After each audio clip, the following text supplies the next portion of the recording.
Good evening friends. MGCI के YouTube channel में मैं मोहन मोदी फिर से आपका हार्दिक स्वागत करता हूं अपने एक नए वीडियो के साथ। कक्षा 12वीं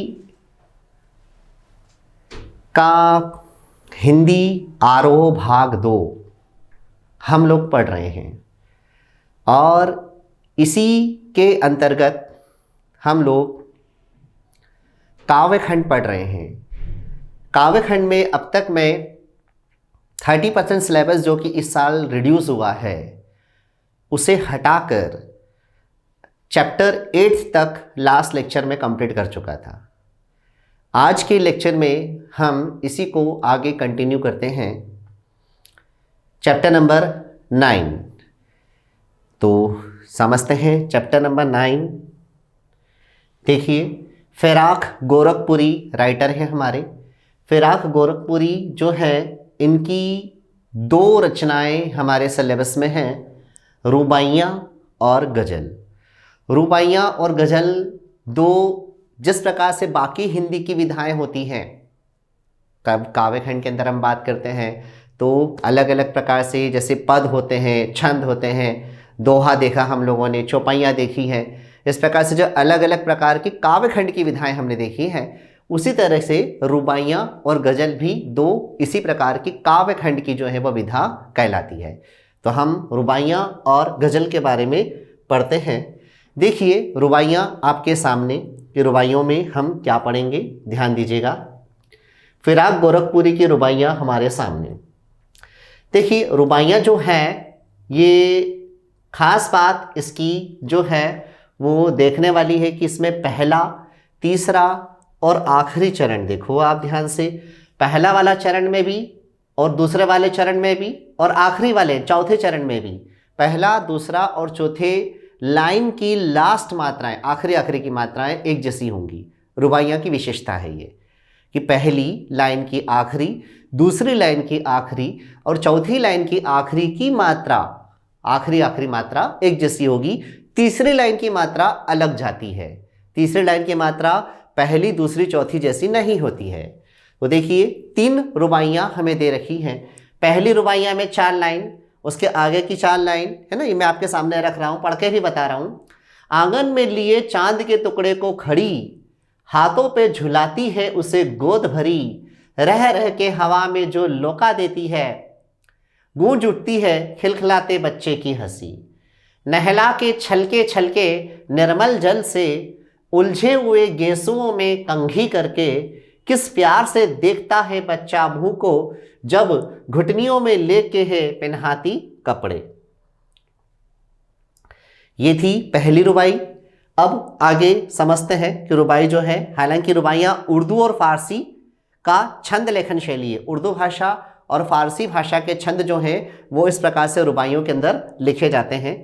4 पंक्ति होती है इसमें, देखिए ध्यान से, अभी मैंने आपको बताया 4 पंक्ति होती है। पहली, दूसरी और चौथी पंक्ति की तुक, यानी आखिरी का रिदम जो है, आखिरी की मात्रा जो है वो पहली, दूसरी, चौथी पंक्ति की मिलती है। और तीसरी पंक्ति स्वच्छंद होती है, तीसरी पंक्ति की मात्रा इसमें नहीं मिलती। तो देखिए, अभी पहली वाली जो मैंने आपको रुबाई बताई, अब आगे की रुबाई बता रहा हूं, ध्यान से समझेंगे। दिवाली की शाम पर पुते और सजे, चीनी के खिलौने जगमगाते लावे, वो रूपवती मुखड़े पे एक नर्म दमक, बच्चे के घरौंदे में जलाती है दिए। आंगन में ठुनक रहा है, जिदियाया है, बालक तो है ही चांद पे ललचाया है।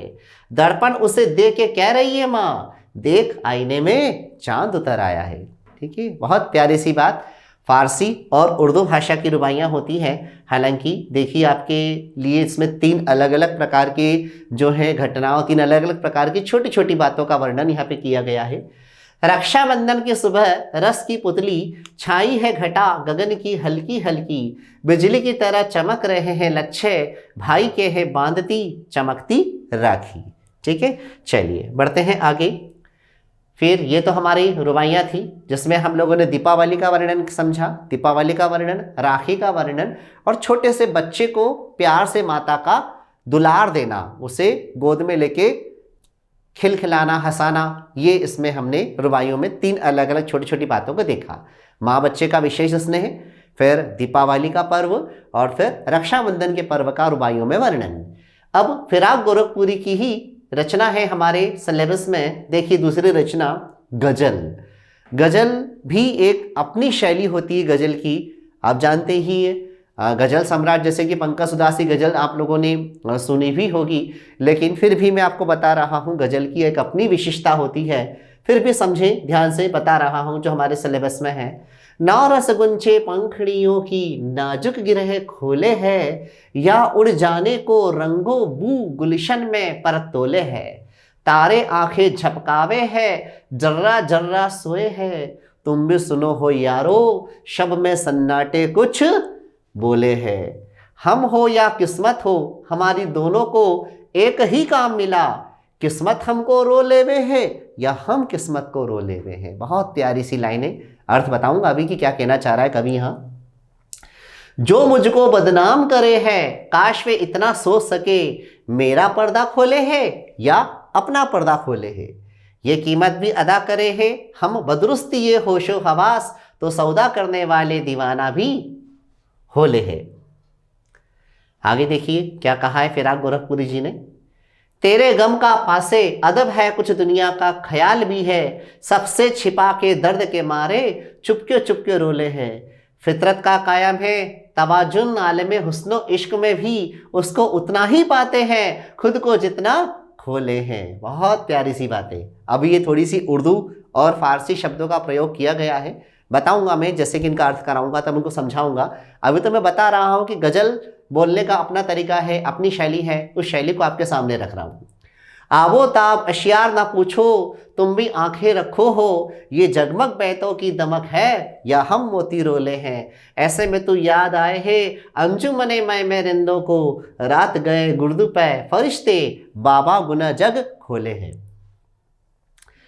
सदके फिराक एजाज सुखन के कैसे उड़ा ली ये आवाज, इन गजलों के पर्दों में तो मीर की गजर बोले हैं। मीर साहब की गजल बहुत फेमस है, उन्हीं को यहाँ पर रखकर क्या किया गया है, फिराक गोरखपुरी जी ने यहाँ पर अपनी गजल लिखी है। ठीक है, अब देखिए इसके बाद ये हमारे क्वेश्चन आंसर्स हैं जो हम पढ़ेंगे इसके अंतर्गत। ठीक है, ये फिर शब्द रचना, शब्दार्थ हैं। चलिए अभी हम ये सब तो मैंने आपको पढ़ के बता दिया। अब मैं फिराक गोरखपुरी जी का जीवन परिचय आपके सामने रख रहा हूं। ठीक है, इनका जीवन परिचय आप ध्यान से देखिएगा कि क्या दिया हुआ है। जीवन परिचय फिराक गोरखपुरी जी का। फिराक गोरखपुरी उर्दू फारसी के जाने माने शायर, जैसा कि इनकी रुबाइयाँ और गजल से पता चलता है कि उर्दू और फारसी दोनों भाषा के जानकार हैं और उसी के शायर हैं। इनका जन्म हुआ 28 अगस्त 1896 1896 को गोरखपुर उत्तर प्रदेश में इनका जन्म हुआ। गोरखपुर में इनका जन्म हुआ है। फिराक गोरखपुरी इनका रियल नेम नहीं है, ध्यान से समझिएगा। गोरखपुर में जन्म हुआ इसलिए इनका नाम जो है वो गोरखपुरी हो गया। ठीक है, गोरखपुर में जन्म होने के कारण इनका मूल नाम जो है, ये कोई जो है विशेष धर्म संप्रदाय की नहीं, इनका नाम जो है रघुपति सहाय था। रघुपति सहाय है, रघुपति सहाय फिराक, फिराक इनका निकनेम। तो इस निकनेम को और इनका जन्म स्थान को मिलाकर इन्हें बोला गया है फिराक गोरखपुरी, जबकि रियल नाम तो इनका रघुपति सहाय फिराक था। इन्होंने रामकृष्ण की कहानियों से अपनी शिक्षा की शुरुआत की थी। मैंने जैसा कि बताता हूँ आपको, हर बार जीवन परिचय समझाता हूँ। जीवन परिचय में आपको खास बातें तो यही ध्यान रखनी है कि जीवन परिचय के अंदर जो जो मेन बातें हैं, जन्म कहाँ हुआ, शिक्षा दीक्षा कहाँ हुई, कुछ खास बातें उस समय की, उनकी मृत्यु या उनकी रचनाएं, ये सब बातें आपको बहुत अच्छे से ध्यान रखनी है। इन पर एक एक नंबर के या एक एक कह सकते हैं कि पंक्ति के जो है वो क्वेश्चंस बनाकर ऑब्जेक्टिव टाइप क्वेश्चंस के अंदर हमको दिए जा सकते हैं। या फिर इनका जीवन परिचय, भाषा शैली, रचनाएं, ये सब भी हमको 3 नंबर के अंदर क्या है पूछा जा सकता है। इसलिए जीवन परिचय आपको सभी के तैयार करने हैं। जीवन परिचय तैयार करने का मतलब ये कि आपसे छोटे छोटे क्वेश्चंस भी उसमें बन जाएंगे और पूरा जीवन परिचय तैयार करने पर यह होगा कि 3 नंबर का क्वेश्चन भी आप अटेम्प्ट कर लोगे। चलिए बात करते हैं रामकृष्ण की कहानियों से इन्होंने अपनी शिक्षा की शुरुआत की। बाद में अरबी, फारसी और अंग्रेजी में इन्होंने शिक्षा ग्रहण की। अरबी, फारसी, अंग्रेजी का इनको ज्ञान हुआ। 1917 में डिप्टी कलेक्टर के पद पर ये चयनित हुए। डिप्टी कलेक्टर के पद पर इनका चयन हुआ है, डिप्टी कलेक्टर बनकर आए हैं ये। लेकिन स्वतंत्रता आंदोलन के कारण इन्होंने 1918 में ही इस पद से क्या कर दिया था, त्याग पत्र दे दिया। ठीक है, क्योंकि उस समय अंग्रेजों का शासन था और डिप्टी कलेक्टर का पद जो है वो भी अंग्रेजी शासन का दिया हुआ पद था। लेकिन जब स्वतंत्रता संग्राम आंदोलन के अंदर इन्होंने बढ़ चढ़ के हिस्सा लिया तो उन्होंने अंग्रेजी पद को क्या कर दिया, छोड़ दिया। डिप्टी कलेक्टर के पद पर ये 1917 में चयन हुआ इनका, लेकिन स्वाधीनता आंदोलन, स्वतंत्रता आंदोलन में भाग लेने के कारण 1 साल बाद ही क्या कर दिया इन्होंने, रिटायरमेंट मतलब जो है वो इस्तीफा दे दिया। आंदोलन में हिस्सा लेने के कारण 1920 में इन्हें 1.5 वर्ष की जेल हुई। 1.5 वर्ष के लिए क्या हो गए, ये जेल गए थे क्योंकि इन्होंने आंदोलन में भाग लिया था। इलाहाबाद विश्वविद्यालय में अंग्रेजी विषय के अध्यापक भी रहे, इंग्लिश पढ़ाया इन्होंने इलाहाबाद यूनिवर्सिटी के अंतर्गत। ठीक है, इन्हें गुले नगमा के लिए साहित्य अकादमी पुरस्कार दिया गया। याद रखिएगा, गुले नगमा बहुत इंपॉर्टेंट चीज, ये पूछी जा सकती है। इन्हें गुले नगमा के लिए साहित्य अकादमी पुरस्कार, ज्ञानपीठ पुरस्कार और सोवियत लैंड नेहरू अवार्ड भी मिला है। 3 अवार्डों से फिराक गोरखपुरी क्या किए गए हैं, सम्मानित किए गए हैं। ठीक है, गुले नगमा जो है इसके लिए इनको फिर से बता रहा हूं, साहित्य अकादमी पुरस्कार, ज्ञानपीठ पुरस्कार और सोवियत लैंड नेहरू अवार्ड मिला। सन 1938 में इनका निधन हो गया। इनकी रचनाएं जो है देखा जाए तो शायरी के क्षेत्र में इनकी सबसे ज़्यादा रचनाएं देखने को मिलती है। इन्होंने शायरी के जो है अलग अलग प्रकार के कीर्तिमान स्थापित किए शायरी के क्षेत्र में। हालांकि कौन कौन सी रचनाएं इनकी प्रमुख है उसके बारे में मैं आपको बता रहा हूँ, ध्यान देना है। जैसे गुले नगमा, बज़्मे ज़िंदगी, रंगे शायरी, उर्दू गजल गोई है ना, ये सब इनकी मुख्य रचनाएं हैं। फिर उर्दू साहित्य का बहुत बड़ा जानकार है ये। ठीक है, प्रकृति का इन्होंने क्या है काफ़ी अच्छे से वर्णन किया है। नजीर अकबराबादी, अल्ताफ हुसैन हाली जैसे कुछ शायरों ने इस परंपरा को इनकी जो है तोड़ा, लेकिन फिराक गोरखपुरी भी उनमें से एक माने जाते हैं। ठीक है, फिराक गोरखपुरी का कह सकते हैं कि इन्होंने अपनी खुद की शैली का क्या किया, यहाँ पर प्रयोग किया है। उर्दू और फारसी का काफ़ी अच्छा समन्वय फिराक की गज़लों के अंदर देखने को या इनकी रुबाइयाँ में देखने को मिलता है। इनका ऐसा मानना था कि शेर लिखे नहीं कहे जाते हैं, एक प्रकार का संवाद होता है। मीर गालिब की तरह फिराक ने भी क्या किया है, उनकी शैली को अपनाया है। इसलिए फिराक गोरखपुरी पर मीर की रचनाओं का बहुत प्रभाव देखने को मिलता है। चलिए, ये तो मैंने इनके जीवन परिचय के बारे में आपको बताया। अब हम बात करते हैं रुबाइयाँ। इनकी जो रुबाइयाँ हमारे सिलेबस में हैं उसमें 3 छोटी छोटी बातों के बारे में बताया गया है। देखिए, फिराक की रुबाइयाँ कहाँ से ली गई हैं, उनकी रचना गुले नगमा से निकाली गई है, जिसके कारण इनको 3 पुरस्कार मिले थे। उसी गुले नगमा से क्या है, रुबाइयाँ इनकी निकाली गई हैं। रुबाई उर्दू और फारसी का एक छंद और लेखन शैली होती है। इसकी पहली, चौथी और दूसरी पंक्ति में तुक मिलाया जाता है और तीसरी पंक्ति जो होती है वो अलग चलती है, जैसा कि मैंने आपको अभी बताया। ठीक, रुबाइयों में हिंदी का एक घरेलू रूप दिखता है। इसे पढ़ने से सूरदास के वात्सल्य रस की वर्णन अपने को देखने को मिलता है। सूरदास जी ने कृष्ण भगवान और यशोदा मैया के वात्सल्य का बहुत प्यारा सा चित्रण किया है। वैसा ही पहली रुबाई के अंतर्गत वही माँ की ममता और वात्सल्य का वर्णन मिलता है। इस रचना में कवि ने वात्सल्य वर्णन किया कि माँ अपने बच्चे को आंगन में खड़ी होकर क्या कर रही है, प्यार से हिला रही है। ठीक है, झूला झुला रही है उसे, बार बार उसे वो क्या करती है, हवा में उछाल देती है और फिर उसको गोदी में लेती है। इस प्रकार से बच्चा क्या होता है, खिलखिलाकर हंसने लग जाता है। वह उसे साफ पानी से नहलाती है, उसके उलझे हुए बालों में क्या करती है, कंघी भी करती है। ठीक है ना, ये सार है। यहाँ तक तो अपन ने देख लिया। अब यहाँ से सार स्टार्ट हो गया है। सार मतलब वो 3 में अलग अलग क्या दिया है। तो सार में आप देख ही रहे हो किसमें क्या है, पहले वाले इसमें कि माँ बच्चे को जो है वो बार बार हवा में उछालती है, उसे प्यार से झुला रही है और बच्चा खिलखिलाकर हंस उठता है, साफ पानी से नहलाती है, उसके बालों में कंघी करती है। ये इसका सार है। बच्चा भी क्या करता है, माँ को बड़े प्यार से देखता है जब उसे कपड़े पहनाती है। ठीक है, ये थी आपकी पहली रुबाइयाँ का मतलब ये कि बच्चे और माँ के बीच के स्नेह का वर्णन। दूसरा, फिर दीपावली के अवसर पर शाम हो गई। उस समय सारे घर पुते हुए हैं, सजे हुए हैं और बड़े सुंदर लग रहे हैं। चीनी मिट्टी के खिलौने छोटे छोटे से बच्चों को खुश कर देते हैं। वह बच्चों के छोटे घर में क्या करती है, दीपक जलाती है, जिससे बच्चे के सुंदर चेहरे पर क्या होती है, दमक आ जाती है कि छोटे से घर, उसका जो खिलौने का घर था बच्चे का, छोटे छोटे खिलौने रखे थे बच्चे के, उसके घर में भी छोटा सा दिया जला देती है। तो बच्चा बड़ा खुश हो जाता है, चहकने लगता है कि मेरे घर में भी क्या हो गया, दीपावली का दीपक जल गया है। ठीक है, उसे फिर आसमान में चांद देखता है बच्चा, उसे लेने की जिद करता है कि माँ मुझे चांद दो, चांद ला कर दो। माँ उसे पकड़ने की जिद करता है। माँ उसे दर्पण में, कांच के शीशे में क्या करती है, चांद का दर्शन कराती है और उसे कहती है कि दर्पण में क्या हो गया है, चांद आ गया है, चांद के दर्शन तू यही कर ले। नहीं, ये आपकी दूसरी रुबाइयों का वर्णन इसमें किया गया। तीसरी रुबाइयों के अंदर रक्षाबंधन एक मीठा बंधन है, बहुत प्यारा सा बंधन है रक्षाबंधन, राखी का त्योहार। ठीक है, रक्षाबंधन के कच्चे धागे में बिजली के लच्छे हैं। सावन के महीने में रक्षाबंधन आता है। सावन का जो संबंध झीनी घटा से है, घटा का जो संबंध बिजली से है, वही संबंध भाई और बहन के प्यार का है। यहाँ पर बताया गया कि बादल जिस प्रकार से भाई के रूप में और घटा या बिजली जो है वो बहन के रूप में, जिस प्रकार से सावन के महीने में बादल का छा जाना और घटा या बिजली का चमकना होता रहता है, ऐसे ही यहाँ पर उसके जैसा ही भाई और बहन का पवित्र प्यार है जो कच्चे धागे के साथ बंधा हुआ है। ये हमको तीसरी रुबाइयों के अंदर बताया गया है। चलिए फिर गजल क्या प्रतिपाद्य बता रहा हूँ। गजल में क्या बताया गया, गजल का प्रतिपाद्य देखें। रुबाइयों की तरह फिर आपकी गजलों में भी क्या है, हिंदी शायरी अपने को या हिंदी समाज के बहुत सारी बातों को अपने को देखने को मिलती है। इसमें कुछ दर्द है, कुछ पीड़ा है, शायर के अंतर की जो बात है वो यहाँ पर क्या की गई है, रुबाई मतलब गजल के अंदर हमको देखने को मिलती है। देखिए सार बता रहा हूँ, इसका सारांश। इस गजल के माध्यम से शायर कहता है कि लोगों ने हमेशा उस पर कटाक्ष किए, लोग हमेशा उस पर तानाकशी करते रहते हैं, साथ ही उसकी किस्मत ने भी कभी उसका साथ नहीं दिया, ऐसा कवि यहाँ पर कह रहा है।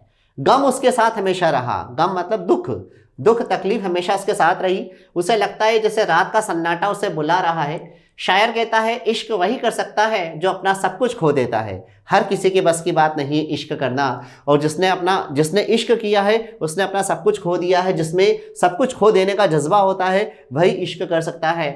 जब शराबी शराब पिलाते हैं तो उसे अपनी प्रेमिका की याद आ जाती है कि उसकी प्रेमिका जो है वो उसके पास नहीं है, काफ़ी दूर चली गई है। अंतिम शेर में वो स्वीकार करता है कि उसकी गज़लों में क्या है, मीर का प्रभाव है। मीर गालिब जो है उनके प्रभाव को देखने की बात जो है वो अपनी गज़लों के अंदर स्वीकारता है कवि। ये हमारे सामने रखी गई बात। अब हम बात कर रहे हैं यहाँ पर, ध्यान दीजिएगा, अर्थ ग्रहण संबंधी प्रश्न। जैसे कि मैं आपको दोनों चीज़ों के, रुबाइयों के भी और गज़ल के भी 4 लाइन 8 लाइन आपके सामने रखता हूँ, और फिर वही संदर्भ, प्रसंग, व्याख्या, विशेष और उस पर बनने वाले प्रश्नोत्तर आपके सामने लाता हूँ। तो वही चीज़ें आपके सामने लेकर आ रहा हूँ, ध्यान दीजिएगा। देखिए सबसे पहली रुबाइयों में, आंगन में लिए चांद के टुकड़े को खड़ी, हाथों पे झुलाती है उसे गोद भरी। ठीक है, जैसा कि पहली रुबाई के अंदर मैंने आपको यही बताया कि माँ जो है अपने छोटे से बच्चे को गोदी में लेकर खड़ी है, आंगन में लिए। बहुत सुंदर सी बात है, सरल सी बात है कि आसानी से पढ़ते से समझ में आ जा रही कि बात क्या है। आंगन में लिए चांद के टुकड़े को खड़ी, हाथों पे झुलाती है उसे गोद भरी, हाथों में झुला रही है उसे। रह रह के हवा में क्या करती है, उसे उछाल देती है, जो लोका देती है। गूंज उठती है खिलखिलाली बच्चे की हंसी, और बच्चा क्या होता है, खिलखिलाकर हंसने लगता है। ये इनकी पहली रुबाइयाँ हैं। ठीक है, इसी के अंदर फिर आगे बताया कि बच्चे को वो ताते पानी से नहलाती है, कंघी करती है ना, और बच्चे को बड़े प्यार से वो देखती है। तो ये आपकी पहली रुबाइयाँ। देखिए 4 लाइन, तो ये 4 लाइन और रख रहा हूँ आपके सामने। ये आपकी इसके पहले समझा देता हूँ। चांद का टुकड़ा मतलब होता है बहुत प्यारा, गोद मतलब भरी मतलब होता है गोद में भरकर, आंचल में लेकर, ठीक है, लोका देती मतलब होती है उछाल देना। अब संदर्भ में क्या आएगा कि प्रस्तुत काव्यांश हमारी पाठ्य पुस्तक आरोह भाग 2 की रुबाइयों से लिया गया है। इसके रचयिता फिराक गोरखपुरी हैं। ठीक है ना। फिर हम बात करते हैं यहाँ पर इनका प्रसंग। यहाँ पर माँ और बच्चे के बारे में है, जो है उसके स्नेह का वर्णन यहाँ पर किया गया, ये इसका प्रसंग बन जाएगा। अब व्याख्या देखिए, यहाँ से व्याख्या शुरू होती है। शायर कहता है कि एक माँ चांद के टुकड़े ने अपने बच्चे को, अपने बेटे को घर के आंगन में लेकर खड़ी है। वही माँ अपने चांद के टुकड़े को अपने हाथों पर क्या कर रही है, झुला रही है। ठीक है, झुलाते झुलाते बीच बीच में क्या करती है, उसको वो उछाल देती है। बच्चा जो है उछलकर वापस माँ की गोद में आता है तो बच्चा बड़ी खुशी से खिलखिलाने लगता है। ठीक है, खिलखिलाहट भरी उसकी हंसी गूंजने लगती है। और हम लोग करते हैं ना, देखो छोटा बच्चा घर में रहता है तो हम क्या करते हैं, बच्चे से उछाल देते हैं। उछालने के बाद बच्चा जब आता है तो काफ़ी जोर से वो हंसने लगता है। उसी प्यार और वात्सल्य का क्या किया गया है, यहाँ पर वर्णन किया गया है। विशेष क्या है इसमें, माँ द्वारा बच्चे को झुलाना, बच्चे का हंसना, है ना, सब क्या है, स्वभाव से हो रही चीज, इसलिए स्वभावोक्ति अलंकार है। वात्सल्य रस की बात है, दृश्य बिंब है, ये सब चीजें हमको दिखाई दे रही है। आखिरी पंक्ति में श्रव्य बिंब, बच्चे की हंसी सुनाई देती है। सुनना मतलब श्रव्य बिंब, जो दिखाई दे रहा है वो दृश्य बिंब। चांद के टुकड़े मुहावरे का प्रयोग किया गया। रह रह में पुनरुक्ति प्रकाश अलंकार लगाया गया। लोका देना, ये देशी भाषा के शब्द का प्रयोग किया गया। और उर्दू और हिंदी मिश्रित शब्दावली का क्या किया इन्होंने, प्रयोग किया। ये इसकी विशेष बातें। प्रश्न, कवि ने चांद का टुकड़ा किसे कहा है और क्यों कहा है। देखिए उत्तर आपके सामने। कवि ने चांद का टुकड़ा माँ की गोद में खेल रहे बच्चे को कहा है, क्योंकि वो चांद के समान क्या है, बड़ा सुंदर सा बच्चा है, इसलिए उसको चांद का टुकड़ा कहा गया। देखिए दूसरा क्वेश्चन, माँ के लिए कविता में किस शब्द का प्रयोग हुआ है? माँ के लिए, और क्यों? माँ के लिए कविता में गोद भरी शब्द का प्रयोग किया गया। गोद भरी मतलब गोद भरी के तब कहते हैं जब बच्चा पास में होता है, तो माँ के लिए इस कविता में गोद भरी शब्द का प्रयोग किया गया है, क्योंकि माँ की गोद में बच्चा होने के कारण उसकी गोद भरी हुई है। चलिए तीसरा क्वेश्चन, बच्चे की हंसी का क्या कारण है? उसके गूंजने से क्या मतलब है? ठीक है, बच्चा क्यों हंस रहा है, क्यों हंसी उसकी गूंज रही है? बच्चे की हंसी का कारण है कि माँ बच्चे को क्या कर रही है, लौका देती है या उसको बीच में उछाल देती है। उछालने के बाद जब बच्चा अपनी खुशी का प्रदर्शन करता है तो वो क्या माँ की गोद में वापस आता है, तो उसको बड़ा अच्छा लगता है। उसी के कारण क्या होता है, बच्चा खुश होकर हंसता है और उसकी हंसी गूंजने लगती है। फिर काव्यांश के भाव को अपने शब्दों में बताना है। भाव तो मैंने अभी आपको बताया कि माँ अपने चांद जैसे सुंदर संतान को गोद में लेकर खड़ी है, वो उसे अपने हाथों पर झुला रही है और बीच बीच में क्या करती है, उसको उछाल देती है। उछालने पर बच्चा क्या होता है, बड़ा खुश होकर खिलखिलाने लगता है। ये पहली वाली जो बात इसमें बताई गई है उसकी 4 लाइन ये रही। अब इसी के आगे की देखो 4 लाइन इसी में, इसमें फिर पहली रुबाई कंप्लीट हो जाएगी। 3 रुबाइयाँ, हमारे रुबाइयों में 3 रुबाइयाँ हैं। पहली तो माँ और बच्चे का स्नेह, माँ बच्चे का स्नेह, ये 8 लाइन, 4 लाइन अभी मैंने बताई, 4 लाइन ये, इसके साथ ये 8 लाइन में क्या हो जाएगा, पहली वाली जो बात है वो कंप्लीट हो जाएगी। फिर दूसरी वाली बात के लिए दीपावली का वर्णन, तीसरी वाली बात में रक्षाबंधन का वर्णन। नहला के छलके छलके निर्मल जल से उलझे हुए केसुओं में कंघी, किस प्यार से देखता है बच्चा मुंह को, करके जब घुटनियों में लेके पिन्हाती है कपड़े। ठीक है, बड़ी प्यारी सी बात, सरल सी बात, आसानी से समझ में आ रही है कि अब माँ क्या कर रही है, ध्यान देना है। छलके मतलब होता है हिलते डुलते, निर्मल का मतलब होता है स्वच्छ या साफ, गेसुओं मतलब होता है बालों, है ना, गेसुओं को बाल कहा जाता है। घुटनियों मतलब घुटनों, पिन्हाती है ना पहनाती। भाई देखिए संदर्भ प्रसंग तो वही बनेंगे इसके कि ये काव्य हमारी पारो भाग 2 में संकलित रुबाइयों से लिया गया, जिसके रचयिता फिराक गोरखपुरी है। इसमें जो है माँ द्वारा बच्चे का, है ना, नहलाने की प्रक्रिया का वर्णन किया गया। अब व्याख्या देखिए इसकी, 4 लाइन की व्याख्या। शायर क्या कहता है कि माँ अपने बच्चे को स्वच्छ जल से क्या कहती है, नहलाती है, और उसके उलझे हुए बालों से पानी क्या कर दिए, बाहर छलक रहा है, पानी गिर रहा है बालों के, स्वच्छ जल से नहला रही, पानों में पानी जो है बालों में से जो है उसके उलझे हुए बालों में से पानी छलक रहा है, दिख रहा है, टपक रहा है। माँ क्यों केवल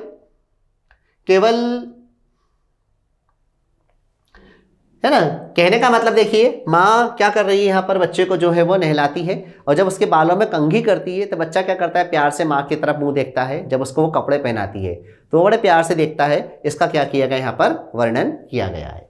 चलिए विशेष, माँ के स्नेह का स्वाभाविक वर्णन, स्वभावक्ति अलंकार है, वात्सल्य रस है।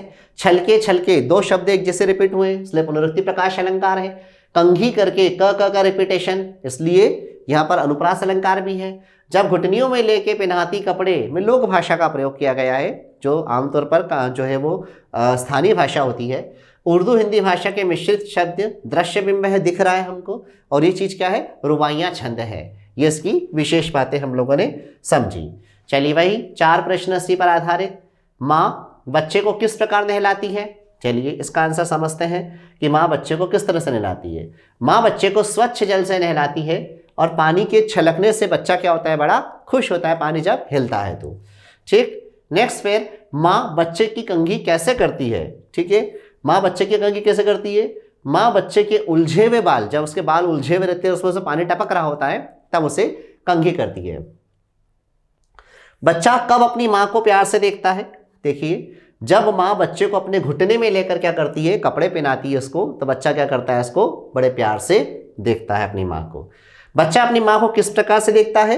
बच्चा अपनी माँ को बहुत ही प्यार से देखता है। ये रुबाइयों का पहला जो स्टेंजा है वो कंप्लीट हुआ, जिसमें पहली बात हमको बताई गई थी माँ और बच्चे का स्नेह। चलिए इसी रुबाई के अंतर्गत अब आती है बात दीपावली की शाम के बारे में। देखिए, दिवाली की शाम पर पुते और सजे चीनी के खिलौने जगमगाते लावे, वो रूपवती मुखड़े पर एकदम नमक गच्छे के घरौंदे में जलाती है दिए। ठीक है, बहुत प्यारी सी लाइन, आसानी से समझ में आ रही है। शाम का मतलब संध्या, पुते यानी साफ सुथरे रेंगे, लावे का मतलब लाए, रूपवती का मतलब सुंदर, मुखड़े यानी मुख, हुक यानी हेक, दमक का मतलब चमक, घरौंदे मतलब मिट्टी की घर, और दिए का मतलब दीपक। भाई संदर्भ प्रसंग तो वही रहेगा, संदर्भ के अंदर वही कि प्रस्तुत पद्यांश हमारी पाठ्यपुस्तक आरोह भाग 2 में संकलित रुबाइयों से लिया गया है। कविता जो भी है उसमें रुबाइयों से लिया गया है। इसके रचयिता फिराक गोरखपुरी है। यहाँ पर दीपावली के समय छोटे बच्चे के घर में खुशियाँ देना या दिए जलाने की बात बताई गई है। दिवाली के त्योहार का वर्णन है, आप ऐसा बोल सकते हो। व्याख्या, शायर कहता है कि आज दिवाली की शाम है। इस अवसर पर घर रंग रोगन से पुता हुआ है, सजा हुआ है। घर में मिठाई के नाम पर चीनी मिट्टी के बने हुए खिलौने आते हैं, ठीक है। रोशनी भी होती है सब जगह। माँ के सुंदर मुंह पर हल्की सी चमक आ जाती है। वो छोटे से बच्चे का जो घर होता है, बच्चे का छोटा सा घर बनाया उसने, उस घर में क्या करती है, वो दिया जलाती है तो बच्चा क्या होता है, खुशी हो जाता है। उसकी खुशी के बारे में क्या किया हमको बताया गया है। विशेष बात, आम व्यक्ति के घर में दिवाली के अवसर पर कौन सी रौनक है, वो स्वाभाविक बात बताई गई है, इसलिए स्वभावोक्ति अलंकार। माँ की ममता का सुंदर चित्रण, दृश्य बिंब इन सब चीज़ों में दिख रहा है हमको, इसलिए दृश्य बिंब है। फिर रूपवती मुखड़ा, नर्म दीपक, इसमें बहुत अच्छा प्रयोग किया गया है और रुबाइयाँ छंद है और हिंदी और उर्दू शब्दावली का क्या है, मिश्रित रूप देखने को अपने को मिलता है। फिर देखिए वही 4 क्वेश्चंस पर जो आधारित हैं। दिवाली पर लोग क्या करते हैं, ठीक है, तो देखिए इसका, दिवाली के लोग पर लोग घरों में रंग रोगन करते हैं, घरों को सजाते हैं, ये हमने बताया। देन फिर अगला क्वेश्चन, इस अवसर पर माँ बच्चे के लिए क्या लाती है। इस अवसर पर माँ बच्चे के लिए चीनी के बने हुए क्या करती है, खिलौने लाती है। चीनी मिट्टी के बने हुए, चीनी के बने हुए खिलौने लाती है। माँ के चेहरे पर कैसा भाव आता है, ठीक है। जब माँ बच्चे के घर में दिया जलाती है तो उसके सुंदर मुखड़े पर क्या होती है, सुंदर मुखड़े पर एक दमक आ जाती है, ठीक है। ये देखिए सुंदर मुखड़े पर से क्या आती है, एक दमक आ जाती है। माँ, चौथा क्वेश्चन देखिए, चौथा क्वेश्चन में दे रखा है कि बच्चा कब प्रसन्न होता है। माँ बच्चे के छोटे से घर में क्या करती है, दिया जलाती है और उस कार्य से क्या होता है, बच्चा प्रसन्न होता है। तो आपको समझ में आ रही है। जैसा कि मैं आपको बता ही रहा हूँ कि अगर आप इसके व्याख्या अच्छे से कर लोगे, व्याख्या का अर्थ निकालना अगर अच्छे से आ जाएगा तो उस पर बनने वाला कोई सा भी क्वेश्चन का जवाब क्या कर पाओगे, बड़ी आसानी से दे पाओगे। चलिए आगे चलते हैं। फिर आंगन में ठुनक रहा है जिदियाया, बालक तो हुई है चांद में ललचाया। दर्पण उसे देख के कह रही है, माँ देख आईने में चांद उतर आया है, ठीक है। अब यहाँ क्या है देखिए, दुनक का मतलब है मचल रहा है बच्चा, बनावटी रोना, या जिदियाया का मतलब जिद करने के कारण मचल रहा है। हड़ यानी है ही है, दर्पण यानी शीशा, आईना भी दर्पण को कहा गया है। संदर्भ तो वही बनेगा कि प्रस्तुत काव्यांश हमारी पाठ्यपुस्तक आरोह भाग 2 में संकलित रुबाइयों से लिया गया है। इसके रचयिता फिराक गोरखपुरी है और इसमें यहाँ किस चीज़ का वर्णन है, यहाँ पर बच्चे के बाल हट का वर्णन है, ठीक है। चलिए व्याख्या बता रहा हूँ उसकी, है ना। शायर कहता है कि छोटा बच्चा आंगन में मचल रहा है, चांद को देखकर क्या हो गया, वो मचलने लग गया। जिद लगाए कि उसे आकाश का चांद ही चाहिए, उसका मन उस चांद पर ललचा गया है कि उसे चांद ला कर दो, चांद ही चाहिए। माँ उसे दर्पण में, आईने में चांद दिखाती है और कहती है कि देख बेटा, दर्पण में क्या हो गया, चांद उतर कर आ गया है। इस तरह से माँ क्या कर रही है, बच्चे की जिद को पूरा कर रही है। फिर वही बच्चे की जिद, माँ द्वारा इसके समाधान का वर्णन किया गया, स्वाभाविक बात है, इसलिए स्वभावोक्ति अलंकार है। जिदियाया या हई जैसे शब्द जो हैं, ये क्या है, अपने स्थानीय शब्द हैं, इनका प्रयोग किया गया है। वात्सल रस है ही, है ना, उर्दू हिंदी शब्दावली का प्रयोग है। आईने में चांद उतर आया, बड़ी सुंदर सी कल्पना की गई है यहाँ। फनक शब्द में बच्चे के माल, जो बच्चे की साइकोलॉजी है, उसका क्या किया गया है, यहाँ पर वर्णन किया गया। चलिए फिर वही 4 क्वेश्चन सामने। कौन दुनक रहा है और जिदियाया है, इसके बारे में हमसे पूछा गया है।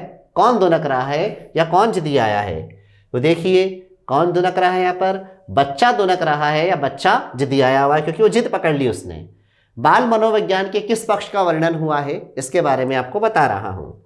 देखिए बच्चा चांद को देखकर क्या है, ललचा गया है, इस बात से का क्या है, यहाँ पर बच्चे की बाल हट का क्या किया गया है, यहाँ पर वर्णन किया गया है, ठीक है। बच्चे के माल मनोविज्ञान का वर्णन किया गया कि बच्चा अगर किसी चीज़ को जिद कर बैठता है तो क्या है कि मतलब जो है, बच्चा किसको देखकर ललचाता है, चांद को देखकर ललचाता है।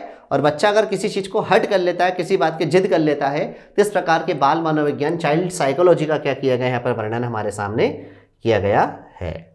चलिए फिर चौथा क्वेश्चन, माँ अपने बेटे को किस तरह मनाती है, क्या करती है। माँ बच्चे को दर्पण में क्या करती है, चांद ला के देती है और कहती है कि देख बेटा, चांद जो है वो दर्पण में आ गया है। इस प्रकार से उसकी बाल हट को क्या करती है, माँ पूरा करती है। चलिए फिर आते हैं हम लोग रुबाइयाँ, लास्ट वाली रुबाइयाँ, इसके साथ रुबाइयाँ कंप्लीट हो जाएगी। फिराक गोरखपुरी की फिर गजल जो दूसरी रचना है वो शुरू हो जाएगी। रक्षाबंधन की सुबह रस की पुतली, छाई है घटा गगन की हल्की हल्की, बिजली की तरह चमक रहे हैं लच्छे, भाई के है बांधती चमकती राखी। बहुत प्यारी सी बात यहाँ पर रक्षाबंधन भाई बहन के पवित्र स्नेह का वर्णन किया गया है। देखिए ध्यान से, रस की पुतली मतलब आनंद की सौगात, मीठा बंधन, घटा का मतलब बादल, गगन यानी आकाश, लच्छा मतलब राखी की चमकदार लच्छा। अब वही है, देखिए संदर्भ प्रसंग तो वही बताएंगे हम कि हमारी आरोह प्रस्तुत काव्यांश हमारी पाठ्य पुस्तक आरोह भाग 2 में संकलित रुबाइयों से लिया गया है, जिसका रचयिता फिराक गोरखपुरी है और यहाँ पर रक्षाबंधन के त्यौहार का वर्णन किया गया है। चलिए बात कर रहा हूँ व्याख्या की। यह व्याख्या में कवि क्या कहना चाह रहा है, ध्यान से समझिएगा। कवि कहता है कि रक्षाबंधन की सुबह आनंद और मिठास की सौगात है। बड़ा प्यारा सा पर्व है, आनंद मिठास और मिठास की सौगात है यह पर्व। यह दिन मीठे बंधन का दिन है, सावन का महीना है, सावन के महीने की बात है। आकाश में क्या काले काले बादल छाए, हल्की घटाएं छाई हुई हैं। इन बादलों में क्या हो रही है, बिजली चमक रही है। इन बादलों में जो बिजली चमक रही है तो उसका संबंध बिल्कुल वैसा ही है जैसे बादल और बिजली का संबंध किस प्रकार का है, बादल को भाई माना गया है, बिजली को बहन माना गया है। तो जो संबंध बादल और बिजली का है, जो कि सावन के महीने में बादल छाए रहते हैं और बिजली चमकती है, तो भाई बहन का पवित्र प्रेम वहाँ पर बताया गया है। वैसा ही पवित्र स्नेह यहाँ पर रक्षाबंधन के समय देखने को मिलता है। उसी तरह राखी के लच्छे को बिजली की तरह बताया गया है। बहन अपने भाई की कलाई पर क्या कर रही है, चमकीली राखी बांधती है। ये आपकी यहाँ पर क्या है, रुबाइयाँ कंप्लीट होती है। ठीक है, चलिए अब वही विशेष रक्षाबंधन के त्यौहार का वर्णन। उर्दू हिंदी शब्दावली का प्रयोग, मिश्रित शब्दावली। हल्की हल्की में शब्द का रिपीटेशन है, शब्द बार बार पुनरावृत्ति हो रही शब्दों की, तो पुनरुक्ति प्रकाश अलंकार बना।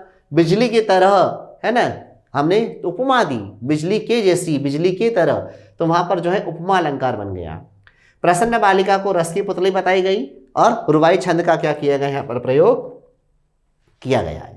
चलिए प्रश्न, रस की पुतली कौन है, उसे संज्ञा क्यों दी गई है, उसी के बारे में बात कर रहे हैं। रस की पुतली राखी बांधने वाली बहन है, उसे संज्ञा इसलिए दी गई है क्योंकि उसके मन में अपने भाई के लिए क्या है, बहुत अधिक स्नेह है, बहुत अधिक प्रेम है, जो क्या अपने भाई के लिए वो प्रदर्शन कर रही है। ठीक है, इसलिए इसको रस की पुतली कहा गया। राखी के दिन कैसा मौसम है बताइए। राखी के दिन आकाश में क्या है, हल्के हल्के काले बादल छाए हैं और बिजली भी चमक रही है, क्योंकि सावन का महीना है, तो नेचुरल सी बात है कि सावन के महीने में ये सब चीज़ तो होती ही है। चलिए फिर तीसरी बात, बिजली की तरह चमक रहे लच्छे, इसका मतलब क्या है ना, इसका मतलब ये है कि राखी में जो चमकदार लच्छे हैं वे बिजली की तरह क्या होते हैं, चमकते हैं। ऐसा लगता है कि जैसे आकाश में बादल छाए और बिजली चमकती है, ऐसे राखी के अंदर जो चमकदार लच्छे हैं वो बिजली के समान क्या हो रहे हैं, चमक रहे हैं। फिर बहन किसके हाथ में और कैसी राखी बांधती है, बहन अपने भाई के हाथों में चमचमाती हुई चमकती हुई राखी क्या करती है, बांधती है। ठीक है, ये यहाँ पर हमको बताया गया। चलिए बेटा, ये रुबाइयाँ मैंने कंप्लीट किया। रुबाइयाँ आप लोगों का मुझे ऐसा लगता है कि आपको समझ में आ गई होगी रुबाइयाँ, है ना। तो फिर भी अगर आप नहीं समझ में आए तो उसको आप 2 3 4 बार, जितना आपकी इच्छा हो उसे बार बार देखते रहिए। बार बार देखते रहेंगे तो वो बहुत अच्छे से क्या हो जाएगी, आपको समझ में आ जाएगी कि उसमें क्या कहना चाह रहा है। अब फिराक गोरखपुरी की दूसरी जो रचना है गजल, ठीक है, गजल के बारे में मैं आपको बता रहा हूँ, ध्यान दीजिएगा। यहाँ पर देखिए दो पंक्तियों के बारे में बता रहा हूँ। नौरस गुंचे पंखड़ियों की नाजुक गिरह खोले हैं, या उड़ जाने को रंगो वो गुलशन में परतोले हैं। ठीक है, क्या मतलब है यहाँ पर, नवरस का मतलब होता है नया रस, गुज का मतलब होती कली, नाजुक यानी कोमल, गिरह यानी बंधन गुत्थियाँ, बू मतलब होती है खुशबू, गुलशन का मतलब होता है बाग बगीचा, पर तोलना मतलब पंख फैलाकर उड़ना। सभी शब्दों के अर्थ हमने निकाल लिए। सभी शब्दों के अर्थ निकाल लिए तो व्याख्या करना या उसका अर्थ बना देना हमारे लिए क्या होता है, काफ़ी आसान हो जाता है। संदर्भ में वही आएगा कि प्रस्तुत काव्यांश जो है हमारी पाठ्यपुस्तक आरोह भाग में संकलित अब गजल से लिया गया है, जिसके रचयिता कौन है, फिराक गोरखपुरी हैं। यहाँ पर प्रसंग में आएगी ये बात, इस शहर में बसंत ऋतु का क्या किया गया, वर्णन किया गया। देखिए 2 लाइनों के अंदर जो अभी रखी मैंने, इसमें कवि क्या कहता है, कवि कहता है कि बसंत ऋतु में नए रस से भरी कलियों की कोमल पंखुड़ियों की गांठें खुल जाती है। यानी बसंत ऋतु जब आती है तब नया रस भरा रहता है और जो कलियां होती है वो क्या होती है, अपने पंखुड़ियों को खोल देती है, उनकी गांठें खुल जाती है, वे धीरे धीरे क्या हो जाती है, फूल बनने की ओर जा रही है। कलियों से क्या बन रहा है, फूल बन रहा है। ऐसा लगता है मानो रंग और खुशबू दोनों, रंग और सुगंध दोनों आकाश में उड़ जाने के लिए क्या कर रहे हैं, अपने पंख फैला रहे हो, पंख फड़फड़ा रहे हो। दूसरे शब्दों में कहा गया कि बाग में कलियां खिलते ही सुगंध फैल जाती है। जैसे कलियां खिलती हैं, फूल बनने लगती है, वैसे ही पूरे बगीचे में क्या होती है, उससे खुशबू चारों तरफ बिखर जाती है। ऐसा लगता है कि वो खुशबू और वो जो है वो कहाँ है, आगे आकाश तक जा रही है। इस चीज का वर्णन हमारे सामने किया गया। चलिए, विशेष प्रकृति के सौंदर्य का सुंदर वर्णन, उर्दू फारसी भाषा का प्रयोग, प्रसाद गुण है, बिंब योजना, वही दृश्य दिख रहा है तो दृश्य बिंब, संदेह अलंकार, कुछ भी चीज क्लियर नहीं है, कब खुल रही है पंखुड़ियां, कब ऐसा हो रहा है पता नहीं, संदेह अलंकार, रंग और खुशबू से हमारी मानवीय भावनाओं के बारे में क्या बताया गया, इसलिए मानवीयकरण अलंकार इसमें मिलता है। वही 4 लाइन हमारा 4 क्वेश्चन जैसे कि मैं आपके सामने रखता आ रहा हूँ। कवि ने किस ऋतु का वर्णन किया है, तो देखिए बात आती है, कवि ने यहाँ पर क्या किया है, वसंत ऋतु का वर्णन किया है। पहली पंक्ति का आशय स्पष्ट कीजिए कि पहली पंक्ति में कवि क्या कह रहा है। इसका अर्थ ये है कि वसंत ऋतु में कलियों में नया रस भर जाता है। ठीक है, नया रस भर जाता है, वे अपनी पंखुड़ी को क्या करती है, खोल देती है, जिससे कि कलियां क्या होने लगती है, फूल बनने लगती है, कोमल बंधनों को खोल रही है। ठीक, नेक्स्ट, नीरस विशेषण से क्या अभिप्राय है ना। नीरस का अर्थ है नया रस। वसंत के मौसम में क्या है, कलियों में नया रस भर जाता है, इसलिए उसको नीरस कहा गया है। फिर कलियां किसकी तैयारी में है, कलियां जो हैं वो फूल बनने की तैयारी में है। ठीक है, उनके खिलने से खुशबू क्या हो जाएगी, चारों तरफ आकाश में फैल जाएगी। गजल की स्टार्टिंग की 2 लाइन का मतलब ये रहा। अब आगे की 2 लाइन आपके सामने रख रहा हूं, देखिए। सेकंड नंबर, तारे आंखें झपकावे है, जर्रा जर्रा सोए है, तुम भी सुनो हो यारो, शब में सन्नाटे कुछ बोले हैं। देखिए, अब बंद करते और खोलते, जर्रा जर्रा मतलब कणकण में, शब यानी रात, सन्नाटा मतलब मौन चुप्पी। जब रात के समय क्या होता है, सब कुछ सो जाता है, पूरा सन्नाटा रहता है, तब की बात क्या की गई, यहाँ पर बताई गई है। संदर्भ तो भाई कि प्रस्तुत पद्यांश हमारी आरोह भाग 2, हमारी पाठ्यपुस्तक आरोह भाग 2 में संकलित गजल से लिया गया है। इसमें जो है इसके रचयिता फिराक गोरखपुरी है, यहाँ तक तो आपका संदर्भ रहेगा। प्रसंग में यहाँ पे शायर ने रात में तारों का वर्णन किया है, रात के समय सन्नाटा रहता है, उस समय तारों का वर्णन जो है वो किया है। शायर कहता है कि रात ढल रही है, रात ढल रही है मतलब खत्म होने जा रही है। अब तारे भी आंखें झपका रहे हैं, तारे भी क्या है वापस से अपने घर की तरफ जा रहे हैं। रात भर तारे जो थे रात के साथ थे, अब रात ढलने लग गई तो तारे भी क्या हो गए, ऐसा लग रहा है कि जैसे पलक झपका रहे हैं, उनको भी नींद आ रही है। इस समय सृष्टि का कण सो रहा है ना। कब की बात की गई है, जब सुबह होने वाली है, उस समय का वर्णन किया गया। शांत है सब कुछ। वह कहता है कि हे मित्रों, रात में सन्नाटा भी कुछ कह रहा है, वह भी अपनी वेदना व्यक्त कर रहा है, सन्नाटा भी कुछ बता रहा है कि उसको कितनी पीड़ा है, कितनी तकलीफ है, उसके बारे में यहाँ पर बताया गया है। देखिए, प्रकृति के बारे में वर्णन, जर्रा जर्रा शब्दों का रिपीटेशन, 2 एक जैसे शब्द इसलिए पुनरुक्ति प्रकाश अलंकार। सन्नाटे का बोलना, इसमें मानवीकरण है और विरोधाभास है। सन्नाटा यानी शांत और बोलना है ना, अपोजिट बात हो गई। जहां 2 अपोजिट बात होती है तो वहां पर क्या होता है, विरोधाभास अलंकार होता है। तारों का मानवीकरण, तारों के माध्यम से हमारी भावनाएं बताई गई, इसलिए मानवीकरण है। और उर्दू शब्दावली का क्या किया गया, यहाँ पर प्रयोग किया गया। चलिए, रात के समय कैसा दृश्य है, ठीक है, उसी का वर्णन कि रात के समय वातावरण बड़ा शांत है, आकाश में तारे क्या हैं, झपकते हुए दिखाई दे रहे हैं, है ना, वह भी अपने घर जा रहे हैं, नींद आ रही है उनको, ऐसा लग रहा है। चलिए, फिर सेकंड क्वेश्चन, जर्रा जर्रा में पुनरुक्ति प्रकाश अलंकार है, तो बिल्कुल जर्रा जर्रा के अंदर क्या है, पुनरुक्ति प्रकाश अलंकार है। क्या मतलब है इसका, इसका अर्थ है कि रात के समय सारी सृष्टि क्या हो गई, शांत हो गई, चारों तरफ क्या हो गया, सन्नाटा छा गया, उसके बारे में यहां पर बताया गया। ठीक है, शब में कौन बोलता है और कैसे। ठीक है, रात यानी शब, शब का अर्थ होता है रात, रात में सन्नाटा बोलता है और उस समय हमें चुप्पी की आवाज भी क्या होती है, सुनाई देती है। ठीक है, ये यहां पर बताया गया है। नाउ नेक्स्ट, फिर ध्यान दीजिएगा, कवि किसे संबोधित कर रहा है और क्यों। कवि अपने दोस्तों को संबोधित कर रहा है, यारो बोला है ना, कवि दोस्तों को संबोधित कर रहा है और कह रहा है कि रात की खामोशी भी क्या लग रही है, उसको बोलती भी लग रही है। रात भले खामोश है पर ऐसा लग रहा है कि रात भी उससे कुछ कह रही हो, कुछ उसे बोल रही हो। तो ये हमने देखा यहाँ पर दूसरा वाला स्टेंजा आपका क्या किया मैंने बेटा यहाँ पर कंप्लीट किया। चलिए तीसरी वाली बात, हम हो या किस्मत हो हमारे दिनों को एक ही काम मिला, किस्मत हमको रो लेवे हैं हम किस्मत को रो लेवे हैं। ये आपका तीसरा स्टेंजा था गजल का। चलिए समझें यहाँ पर क्या कहना चाह रहा है। किस्मत मतलब होता है भाग्य, द कहने एक, लेवे यानी लेती है। संदर्भ वही कि हमारी पाठ्यपुस्तक आरोह भाग 2 में संकलित गजल से लिया गया है। इसके रचयिता फिराक गोरखपुरी हैं, है ना। यहाँ पर क्या किया गया है, शायर ने मनुष्य के दोषारोपण करने की प्रवृत्ति के बाद मनुष्य क्या किसी पर दोष लगा देता है, दोष लगा देता है, तो उसके बारे में क्या किया गया यहाँ पर बताया गया। देखिए व्याख्या सामने रख रहा हूँ, ध्यान देना है। शायर कहता है कि संसार में मेरी किस्मत और खुद दोनों हम एक जैसे हैं। मेरी किस्मत भी मेरे जैसी ही है, संसार में बताया है, ठीक है। हम दोनों एक ही काम करते हैं। अभाव के लिए मैं अपनी किस्मत को दोषी मानता हूं कि मेरे पास कुछ नहीं है ना, इसका मतलब मेरी किस्मत खराब है। हम बोलते हैं ना ऐसा कि मेरे पास कुछ नहीं है, हमारी किस्मत खराब है, उसके पास सब कुछ है मतलब उसकी किस्मत अच्छी है। तो हम क्या करते हैं, अभाव के लिए जो मेरे पास नहीं है उसके लिए मैं अपनी किस्मत को दोषी मानता हूं, इसलिए किस्मत पर रोता हूं कि मेरी किस्मत ही खराब है तो मैं क्या करूंगा, ठीक है। अब किस्मत मेरी दशा को देखकर रोती है कि भाई किस्मत भी क्या कर लेगी जब मेरी दशा ही क्या है, खराब है। तो किस्मत मुझे देखकर रोती है, मैं किस्मत को देखकर रोता हूँ, दोनों एक दूसरे को देखकर दुखी होते हैं। ये शायद मेरी हीन कर्मनिष्ठता को देखकर जल जाती है ना। कहती है कि तो कुछ करता ही नहीं है, जब तो कुछ करता ही नहीं है, कुछ नहीं करेगा तो मैं भी क्या करूँगी, जब कुछ करेगा तो तेरे दिन क्या हो जाएंगे, फिर जाएंगे, और जो अभी दशा है तेरी वो दशा ऐसी नहीं रहेगी। तो किस्मत हमको ये कहकर रोती है कि तू कुछ नहीं करता है, निकम्मा है, आलसी है, तो कुछ कर तो तेरी किस्मत भी जो है, तेरा जो समय है वो भी क्या हो जाएगा, बदल जाएगा। मैं किस्मत को दोष देता हूँ कि मेरी किस्मत में कुछ नहीं लिखा, इस कारण से मैं ऐसा हूँ। तो वो दोनों एक दूसरे पर क्या कर रहे हैं, दोषारोपण कर रहे हैं। वो उस पर दोष लगा रही किस्मत और किस्मत पर ये दोष लगा रहा है। इस बात का क्या किया गया, यहाँ पर वर्णन किया गया है। निराशा और अकर्मण्यता पर व्यंग है कि हम लोग निराश रहते हैं, कुछ करते नहीं हैं, कुछ करेंगे नहीं, निराश बने रहेंगे तो हमें जो चाहिए वो चीज़ कैसे मिलेगी, उस चीज़ पर व्यंग किया गया है। उर्दू फारसी शब्दों का प्रयोग है। किस्मत को मानवीय क्रियाएं करते हुए दिखाया गया है, यानी मानवीकरण अलंकार है। फिर गजल छंद है ये, और हम कहना उर्दू की पहचान। हम जो है उर्दू भाषा में हर जगह क्या है, मैं की जगह हम का प्रयोग किया जाता है, इसलिए हम का प्रयोग यहाँ पर अवश्यंभावी है।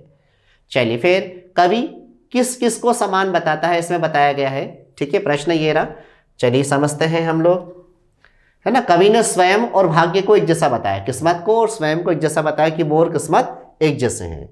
देखिए फिर किस्मत हमको रो लेवे हैं, इसका क्या मतलब है, ठीक है। इसका अर्थ ये है कि कवि की बदहाली को देखकर किस्मत उसकी अकर्मण्यता पर जल जाती है कि इसकी दशा इसलिए ऐसी है क्योंकि ये अकर्मण्य है, कुछ करता ही नहीं है, निकम्मा है, केवल मेरे भरोसे रहता है, बाकी कर्म करना ये नहीं जानता, काम नहीं करता, मेरे भरोसे बैठा रहता है कि कब किस्मत बदलेगी और कब मेरे दिन अच्छे आएंगे। ऐसा नहीं होता। जब किस्मत भी उन्हीं लोगों की बदलती है जो कि अपने लिए खुद करते हैं, अपना मार्ग खुद प्रशस्त करते हैं और संकट और परेशानियों से जूझकर क्या करते हैं, हमेशा आगे बढ़ते हैं। इसलिए किस्मत भी उन्हीं का साथ देती है। तो उस बारे में यहाँ पर बताई गई है बात। चलिए तीसरी बात, कवि तथा किस्मत क्या कार्य करते हैं, देखिए ध्यान से। कवि और किस्मत क्या कार्य करते हैं।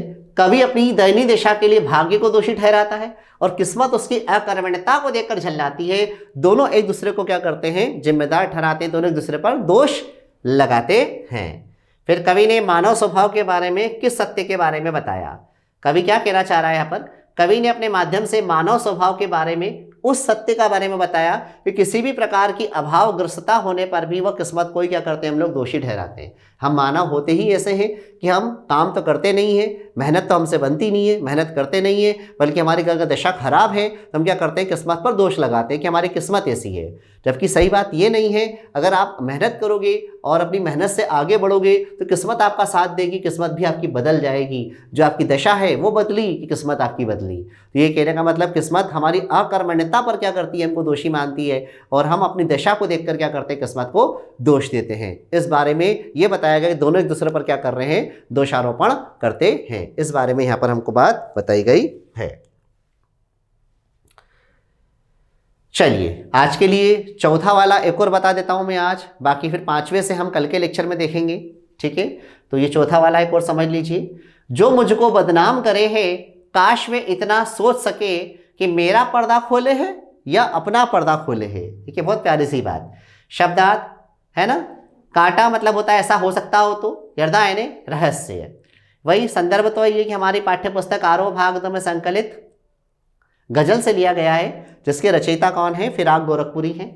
और प्रसंग में आएगा, इसमें शायर ने निंदकों पर प्रहार किया है। निंदक मतलब जो हमारी बुराइयां करते हैं, हमारे में दोष बताते हैं हमको, उन पर क्या किया गया है ये बताया है कि वो मुझ में तो दोष बता रहे हैं पर खुद कितने दोषी हैं, उनको पता है ये बात। देखिए ध्यान से, शायर कहता है कि संसार में कुछ लोग उसे बदनाम करना चाहते हैं। कुछ लोग ऐसे हैं जो उसे क्या करना चाहते हैं, बदनाम करना चाहते हैं। ऐसे निंदकों के लिए कवि ये कामना करता है कि केवल ये बात समझ सके कि वे मेरी जो बुराइयां संसार के सामने प्रस्तुत कर रहे हैं उसमें खुद उनकी कमियां उजागर हो रही है। क्योंकि अगर वो बुराई उनमें नहीं होती तो संसार के सामने मेरी बुराई प्रस्तुत नहीं करते। अगर मेरी बुराई संसार के सामने ला रहे हैं मतलब उनमें ही क्या है, खुद के अंदर कमी है। ये बात यहाँ पर बताने की कोशिश की जा रही है। वे मेरा पर्दा खोलने की बजाय अपना पर्दा खोल रहे हैं। मेरा रहस्य, मेरी कोई प्राइवेट बात बताने की कोशिश अगर कर रहे हैं तो समझिए कि वो अपने बारे में ही कुछ बता रहे हैं, क्योंकि वो इतना भी नहीं जानते कि किसी के रहस्य को रहस्य कैसे रखा जा सकता है। तो यहाँ पर इस बारे में क्या किया है, कवि ने हमको बताया है। चलिए, शायर ने दूसरों को बदनाम करने वालों पर क्या किया है, व्यंग किया है। उर्दू भाषा का प्रयोग है, गजल छंद है और भाषा में प्रवाह देखने को मिलता है। निंदा करने वाले, पहला प्रश्न, निंदा करने वाले दूसरों की निंदा के साथ साथ अपनी निंदा स्वयं कर जाते हैं। दूसरों की निंदा करने के साथ खुद की निंदा कर जाते हैं, कैसे, इस बारे में देखिए कितनी प्यारी सी बात बताइए।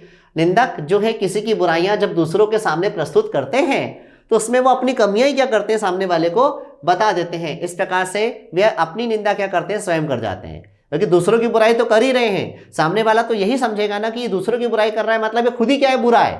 मतलब पहली बात क्या होती है, खुद उन्हीं के ऊपर बात आ जाती है। इसलिए उस चीज का क्या किया गया, यहाँ पर वर्णन किया गया। फिर निंदक किन्हें कहते हैं और वे किसे बदनाम करना चाहते हैं। देखिए, निंदक वे लोग होते हैं जो बिना कारण दूसरों की कमियां क्या करते हैं, बिना सोचे समझे दूसरों में कमियां ढूंढते रहते हैं, उनके सामने कमियां निकालते रहते हैं। तुझमें तो ऐसा है, तुझमें ऐसा है, तू ऐसा है, तू वैसा है, इस प्रकार से कमियां ढूंढते रहते हैं। ऐसे लोग क्या करते हैं, बस हमें बदनाम करना चाहते हैं। इनको क्या कहा गया है, आलोचक या निंदक कहा गया है। तीसरी लाइन, तीसरा क्वेश्चन, कवि कुछ लोगों को सचेत क्यों करना चाहता है। ठीक है, कवि कुछ लोगों को सचेत इसलिए करना चाहता है क्योंकि जो लोग कवि को बदनाम करना चाहते हैं उन्हें इतना समझना चाहिए कि इस कार्य में वो अपनी ही रहस्य, अपनी ही बातें क्या कर रहे हैं, दूसरों के सामने प्रस्तुत कर रहे हैं। कवि का तो कुछ नहीं बिगड़ेगा, उल्टा और क्या है, उसके बारे में लोगों की जो है गलत फहमियां जो है वो बढ़ जाएंगी। इस बारे में कवि क्या करना चाहता है, अपने को बताना चाहता है। ठीक है, नेक्स्ट फिर ध्यान दीजिएगा, चौथा क्वेश्चन, मेरा पर्दा खोले है, आशय स्पष्ट करना है चौथे क्वेश्चन में। तो चौथे क्वेश्चन में देखो यहाँ क्या बताया गया है। इसका अर्थ ये है कि कवि के विरोधी उसकी कमियों को समाज के सामने प्रस्तुत करते हैं ताकि क्या हो रहा है कि उसकी बदनामी हो। लेकिन जो बदनामी सुन रहा है वो तो जानता है कि भाई सामने वाले में बदनामी हो ना हो, दोष हो ना हो, पर ये उसकी बुराई कर रहा है, मतलब ये जरूर क्या है, दोषी है। इसके दोष जो हैं वो जरूर सामने वाले के सामने पहले आ जाते हैं। इसलिए यहाँ पर कवि ने कहा गया है कि अपना पर्दा खोले है या मेरा पर्दा खोले है, यहाँ पर इस तरह से बात रखी गई है। तो बेटा मैंने गजल छंद के भी 4 स्टेंजा आपके सामने रखे। अब आपके सामने जो ये 5वां स्टेंजा आएगा, ये मैं कल के लेक्चर में क्या करूँगा, 5वें स्टेंजा और इसके आगे से जितने भी हैं गजल छंद के 5 से लेकर 9, 10 जितने भी हैं उतने सारे स्टेंजास मैं आपको समझाऊंगा। समझाने के साथ साथ फिर पाठ्य पुस्तकगत प्रश्न उत्तर जो है, एक्स्ट्रा क्वेश्चन जो हैं, वो सब कल के लेक्चर में क्या कर रहा हूँ, मैं कंप्लीट कर रहा हूँ। तो कल के लेक्चर तक हम लोग क्या करते हैं, इसको रखते हैं। इसी के साथ फिर हम आज का लेक्चर समाप्त करते हैं। सभी को गुड नाइट। और जिसको भी जो दिक्कत आती है वो मुझसे क्या कर सकता है, ऑनलाइन क्लास के अंदर पूछ सकता है। ठीक है, ओके।